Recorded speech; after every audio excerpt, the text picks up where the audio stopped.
कभी कभी सबसे खतरनाक जंग इंसान अपने अंदर लगाता है और जब दुनिया टूट रही हो तब हीरो बनने का वक्त नहीं मिलता, सिर्फ जिंदा रहने का फैसला होता है। ये कहानी है हिडेयो की, एक ऐसा इंसान जो सिर्फ लिखता था लेकिन तकदीर ने उसे एक खूनी चैप्टर का हिस्सा बना दिया। हिडेयो एक ऐसा नाकाम आर्टिस्ट था जिसका सिर्फ एक ख्वाब था कि वो किसी दिन एक लेजेंडरी चैंपियन की कहानी लिखेगा, लेकिन असल जिंदगी में वो एक छोटी सी कंपनी में एज ए लो वर्कर काम करता था। सालों से वही रूटीन, वही जिल्लत, और जिस जगह पर वो रहता था उसके साथ एक लड़की भी रहती थी और ये घर उसी लड़की का ही था और ये दोनों अक्सर लड़ते रहते थे इस घर को लेकर। एक रात जब झगड़ा हद से बढ़ गया, उसकी फ्रेंड ने उसे घर से निकाल दिया, दिल में गिल्टी, आंखों में आंसू और हाथ में शॉटगन। इसी रात टीवी चैनल पर ब्रेकिंग न्यूज चल रही थी। शहर में एक अननोन वायरस फैल चुका है, लोग ज़ॉम्बी बन चुके हैं, वो इंसान को छोड़ो जानवरों तक को काट रहे हैं। हर तरफ अफरा तफरी, हर किसी को कहा गया स्टे होम्स, लेकिन हिडेयो के पास कोई घर नहीं था। वो पूरी रात सड़कों पर भटकता रहा।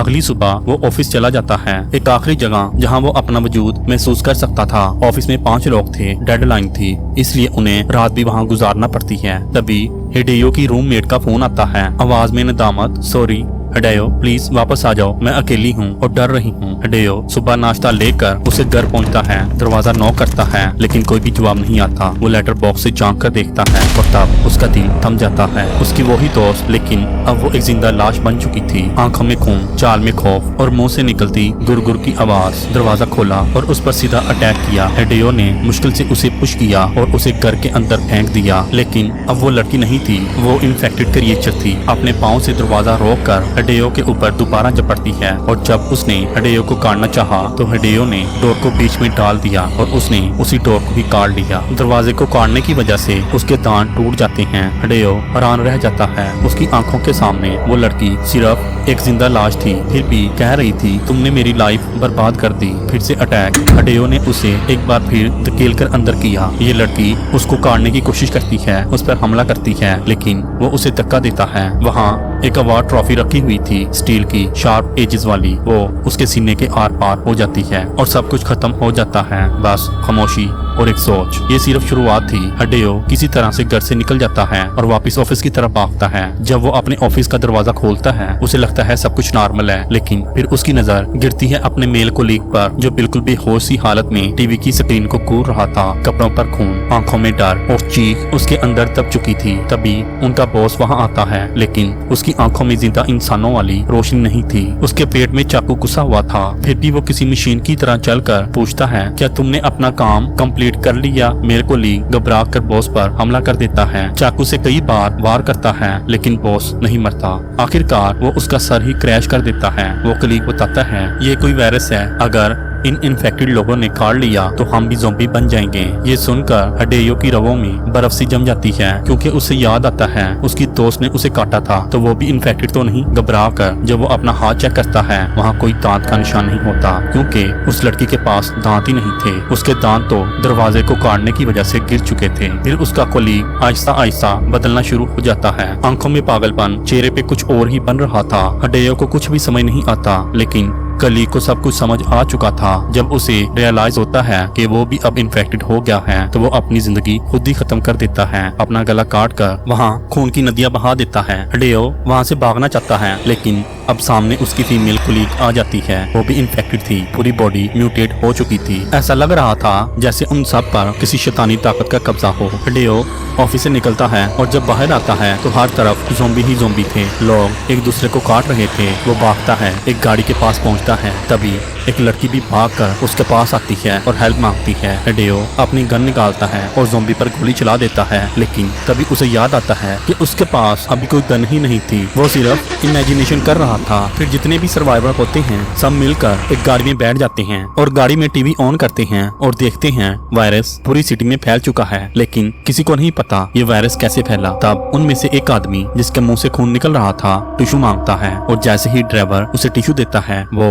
उसी ड्राइवर को काट काट लेता है। हिडेयो पर भी हमला करता है मगर हिडेयो उसे धक्का देकर गाड़ी से बाहर फेंक देता है और खुद भी गिरने लगता है। आखिरी वक्त पर एक फीमेल सर्वाइवर उसे बचा लेती है, लेकिन अब ड्राइवर भी इन्फेक्टेड हो चुका था। वो रोते हुए कहता है, मैंने जिंदगी में कभी भी कोई रूल नहीं तोड़ा। फिर वो गाड़ी को फुल स्पीड में चलाता है और कई गाड़ियों से टकरा जाता है। आखिरकार उनकी गाड़ी क्रैश हो जाती है, एक बड़ा एक्सीडेंट होता है और ड्राइवर मारा जाता है। थोड़ी देर के बाद सर्वाइवर होश में आते हैं और गाड़ी से बाहर निकलते हैं। एक्सीडेंट की वजह से रोड ब्लॉक हो चुकी थी, सब कुछ रुक गया था। अब ये लोग मिलकर इंटरनेट पर वायरस के बारे में रिसर्च करते हैं तो उन्हें पता चलता है ये वायरस सिर्फ जिस्म नहीं, इंसान की आदत, सोच और पास्ट लाइफ को भी करप्ट कर देता है। ज़ॉम्बी बनकर भी वो वही काम करते हैं जो पहले किया करते थे। ऑफिस वर्कर हो तो ऑफिस जाता है, शेफ हो तो कुकिंग करता है, लेकिन अब वो इंसान नहीं, एक पावर पैक म्यूटेंट होता है। तभी उन्हें एक होप नजर आती है। उन्हें पता चलता है कि ऊंचाई वाली जगहों जैसा कि माउंटेन में जाकर वायरस का असर खत्म हो जाता है और ये लोग उस माउंटेन की तरफ चल पड़ते हैं। अब रात हो जाती है, रात का सन्नाटा छाया होता है। थकन से चूर ये लोग एक छोटी सी जगह पर रुक जाते हैं। एक पल के लिए सब कुछ ठहर जाता है, लेकिन कहानी रुकती नहीं। यहाँ उस लड़की का नाम सामने आता है। हिरोमी और हिडेयो एक दूसरे से अपना नाम शेयर करते हैं। अजनबी रात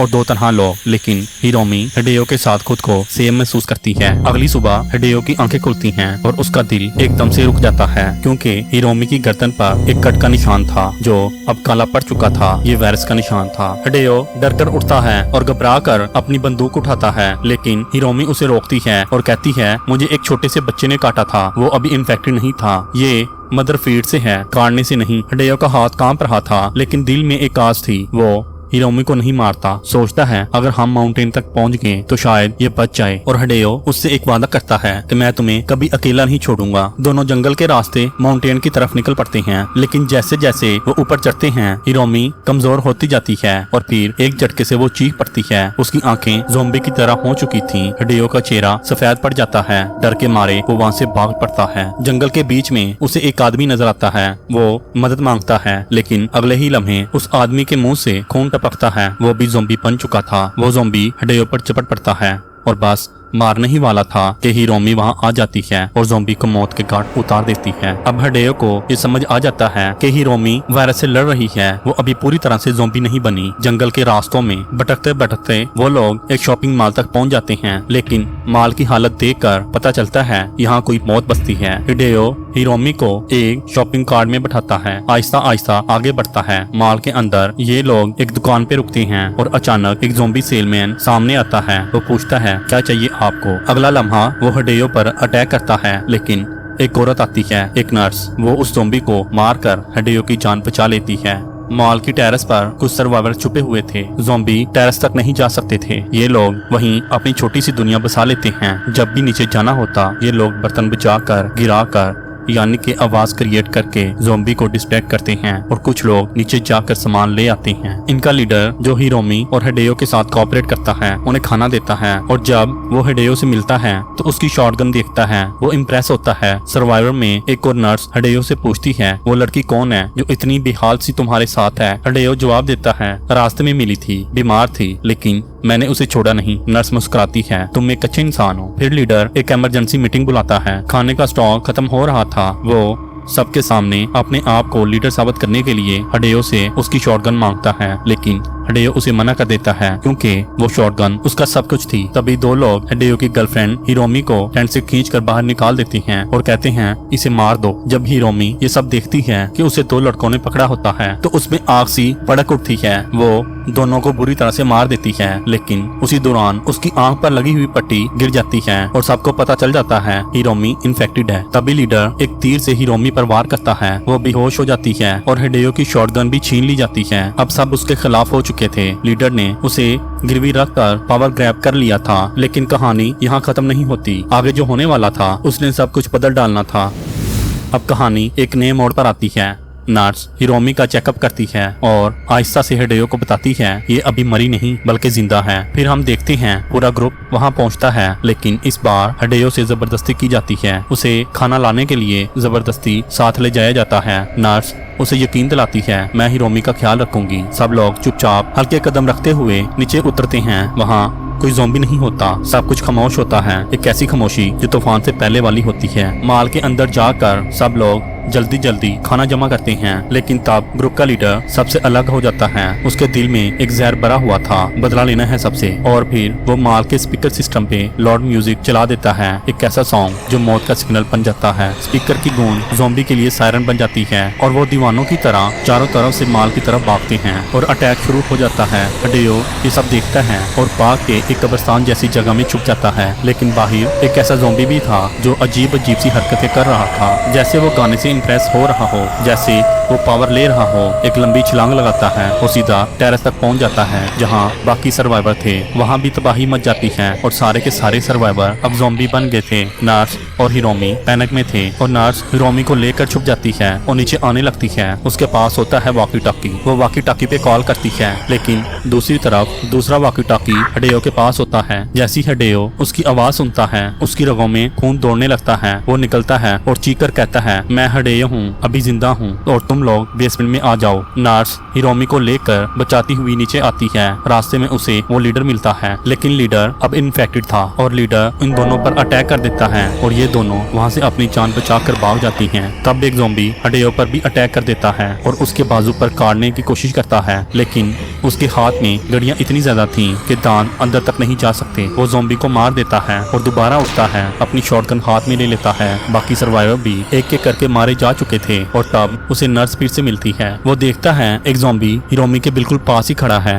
वो फौरन से शूट करके उस ज़ॉम्बी को मार देता है। फिर एक और लड़का मिलता है, एक और सर्वाइवर। वो सब मिलकर जिंदा बचने की कोशिश करते हैं, लेकिन अब दोनों तरफ ज़ॉम्बी का समंदर होता है। हिडेयो शॉटगन उठाता है और कत्ल का सिलसिला शुरू कर देता है। एक तरफ से वो ज़ॉम्बी को डेर करता है और दूसरी तरफ बाकी सर्वाइवर लड़ रहे थे। ज़ॉम्बी का तूफान और इंसानों का जोश, एक आखिरी जंग जिंदगी और मौत के दरमियान। और फिर वो सब कामयाब हो जाते हैं, ज़ॉम्बी गिर जाते हैं। ये तीनों सर्वाइवर एक गाड़ी में बैठ जाते हैं और निकल पड़ते हैं माउंटेन की तरफ, क्योंकि उन्हें हिरोमी की जिंदगी बचानी थी। जिंदगी की इस जंग में ना कोई सुपर पावर था, ना कोई कैप, बस एक राइटर था जो सिर्फ लिखता था। लेकिन जब वक्त ने उसे चुना तो उसने लिखने की बजाय जीना सीख लिया और लड़ाई करना भी। हिरोमी एक नरमदिल लड़की जिसका हौसला इस पूरी दुनिया से ज्यादा जिंदा था, और वो कुछ बचे हुए लोग जो एक दूसरे के लिए लड़ते रहे जब तक सांसें बाकी थीं। ज़ॉम्बी आए, गिर गए, काटे गए, लेकिन इंसानियत ने हार नहीं मानी। हिडेयो का डर, उसकी कमजोरी, उसका राइटर ब्लॉक सब इस आग में जलकर एक नया हीरो जन्म ले चुका था। इसलिए उन्होंने माउंटेन की तरफ रुख किया, जहां